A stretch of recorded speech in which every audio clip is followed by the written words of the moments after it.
Hello ভিয়াস, আসসালামু আলাইকুম বন্ধুরা। আশা করি আপনারা অনেক ভালো আছেন। তো কন্টেন্ট ক্রিয়েশনের জন্য একটা ফোন অথবা একটি ক্যামেরার অত্যন্ত প্রয়োজন। তো আমার কাছে একটি ফোন এবং একটি ক্যামেরা দুটোই আছে। তো আমি এখন যে ফোনটি দিয়ে ভিডিও রেকর্ড করছি এটি হচ্ছে স্যামসাং A33।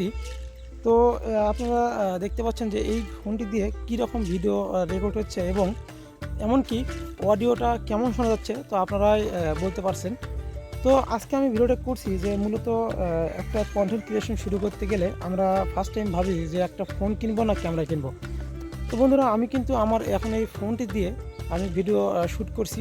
দেখতে পাচ্ছেন এটি কিন্তু আলট্রা এইচডি 30 APPS-এ ভিডিও শ্যুট হচ্ছে। তো এর পরপরই আমি আমার হাতে থাকা যে গোপ্রো হিরো 9, তো এটি দিয়ে আমি ভিডিও শ্যুট করে আপনাদেরকে দেখিয়ে দিব। এখানে কিন্তু কোনো এক্সট্রা কোনো মাইক্রোফোন ইউজ করা হয়নি। আমি যে কথা বলছি এই কথাটি কিন্তু সরাসরি আমার এই ফোনেই রেকর্ড হচ্ছে। তো বন্ধুরা, তো আপনারাই ডিসাইড করতে পারবেন যে আপনারা কন্টেন্ট ক্রিয়েশন শুরু করার জন্য আপনারা কি কিনবেন, একটি ফোন কিনবেন না একটি ক্যামেরা কিনবেন। কারণ যখন আমরা ফার্স্ট টাইম বা প্রথম যখন কন্টেন্ট ক্রিয়েশন শুরু করি তখন কিন্তু আমাদের বাজেট একদমই অল্প থাকে, কম থাকে। সেই ক্ষেত্রে কিন্তু আমরা দুইটা একসঙ্গে সিলেক্ট করতে পারি না, অর্থাৎ একটি ফোন অথবা একটি ক্যামেরা কেনার আমাদের সামর্থ্য থাকে না। তো সেই ক্ষেত্রে আজকে আমি এই ভিডিওটি করছি। মূলত আপনারা যখন কন্টেন্ট ক্রিয়েশন শুরু করবেন তো আপনারা সহজেই ডিসাইড করতে পারবেন যে আপনারা একটি ক্যামেরা কিনবেন, একটি ফোন কিনবেন। তো আপনারা এখন যে কথাটি শুনতে পাচ্ছেন এটি কিন্তু আমার ফোনে রেকর্ডিং হচ্ছে। তো একটু পরই আমি আমার এই গোপ্রো হিরো 9 দিয়ে আমি আপনাদেরকে দেখিয়ে দেব। তো সেই পর্যন্ত আপনারা অপেক্ষা করুন। বন্ধুরা, এটা দেখতে পাচ্ছেন আমি কিন্তু আমার এখন এই গোপ্রো হিরো 9 2.7K 60 APPS-এ আমি ভিডিও শ্যুট করছি। দেখতে পাচ্ছেন আমার কিন্তু এই গোপ্রো ক্যামেরাতেও আমি কোনো এক্সটার্নাল মাইক্রোফোন ইউজ করিনি। তো সেক্ষেত্রে আপনারা ডিসাইড করতে পারবেন যে আপনারা যে আপনাদের যে কন্টেন্ট ক্রিয়েশনের জন্য আপনারা একটা ফোন কিনবেন নাকি একটা ক্যামেরা কিনবেন, সেটি আপনারা খুব সহজেই ডিসাইড করতে পারবেন। তো দেখতে পাচ্ছেন আমার পাশে সুন্দর একটি পাথার, যেটা আমরা গ্রামের ভাষায় পাথার বলে থাকি। তো ধানগুলো কিন্তু কাটা হয়েছে, দেখতে কিন্তু একদমই এখন কেমন লাগছে। একটু আগে যখন ধানগুলো ছিল, একটু আগে মানে কি 15 থেকে 20 দিন আগে যখন এই ধানগুলো ছিল তখন তখন কিন্তু দেখতে একদম অসাধারণ লাগতো। কারণ সেই সময় ধানগুলো একদম সোনালি কালার ছিল।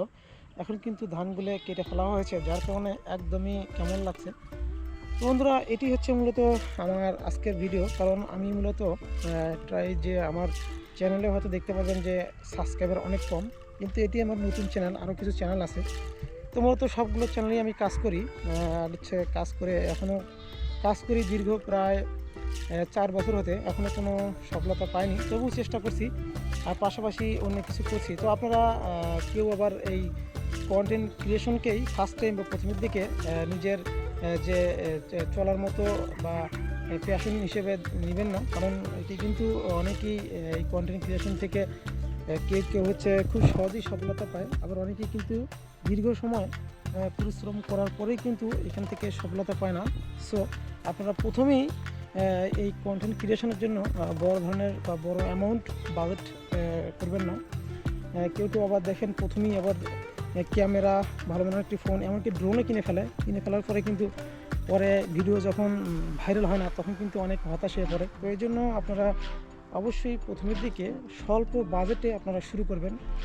যেমন আমি আস্তে আস্তে কিন্তু সব কিছুই কিনে ফেললাম। আমার একটা মাইক্রোফোন আছে, আমার একটা গোপ্রো হিরো 9 আছে, এমনকি কিছুদিন আগে কিন্তু আমার একটা পুরাতন ফোন ছিল যেটিকে আমি সিঁড়ি থাকার পরেও আমি এখন কিন্তু স্যামসাং A33 কিনেছি। তো এরকম আস্তে আস্তে আপনারা চাইলে আপনাদের এই কন্টেন্ট ক্রিয়েশনের যে ডিভাইসগুলো, তো এগুলো আপনারা আস্তে আস্তে কিনতে পারেন।